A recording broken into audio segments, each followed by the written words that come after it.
Hey there, cats and kitties. I am the Blues Man, Johnny Blues, and with this video, I'd like to talk about Doctor Who, specifically a new line of thinking about the Silence. You know, what their motivations were, who was signing the checks that basically put them into action in trying to stop the Doctor. And that is to say, this is largely speculation. I really have no idea, one iota, if Stephen Moffat's going to go back and touch upon this again, if there was a grand scheme with this or not.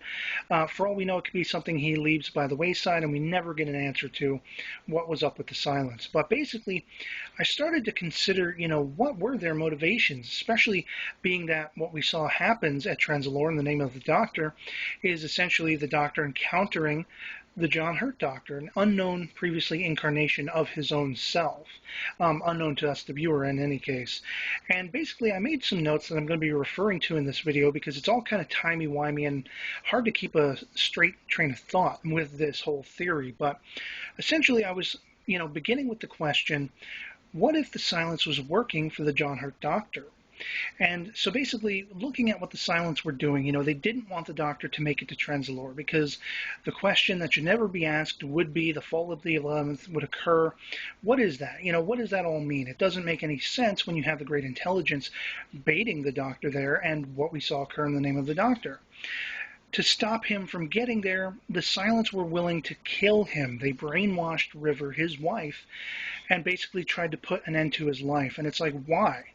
Why would they try to do that? Something so, heinous, so despicable, unless it meant something worse could happen if he survived. And so, what is the fall of the 11th? I went on to ask. Maybe it's exactly what did happen in the name of the Doctor. Maybe the Great Intelligence basically opened up the time scar to the Doctor, and 11 encountered a version of himself incapable of being allowed to take the name of the Doctor because of despicable acts. Whether that was the Time War, as we all basically speculate, remains to be seen. And it got me thinking, maybe it's because at the heart of the Doctor, this is the thing he hates the most. Something he hates about himself, something he hates because it had repercussions all over the cosmos. And maybe this incarnation only needs to be acknowledged to be freed, in a sense, to basically be able to do untold things to the cosmos even more so, either to undo what the Doctor did to silence the warring species of the Time War, in other words, opening up that time lock and letting it free again, or perhaps causing even more destruction of a kind, to build upon what the Doctor did. Who knows just how dark this incarnation of the Doctor is?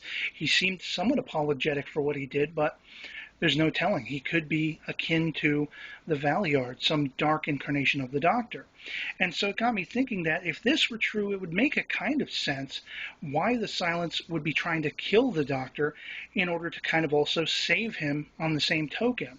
Because in a sense, if they were trying to get him to be stopped from making it to Trenzalore, I don't think it had to do with the fact that the Great Intelligence was going to try to wipe him out. I think there were bigger ramifications, and I think it all hinges on the John Hurt Doctor. And so basically, I'd love to hear from you guys in the comments below what you think of this line of thinking, if you think it holds any weight, or if it has any validity to it. And otherwise, that'll be it for me. So I hope this video finds you well, and I'll catch you all later. Peace.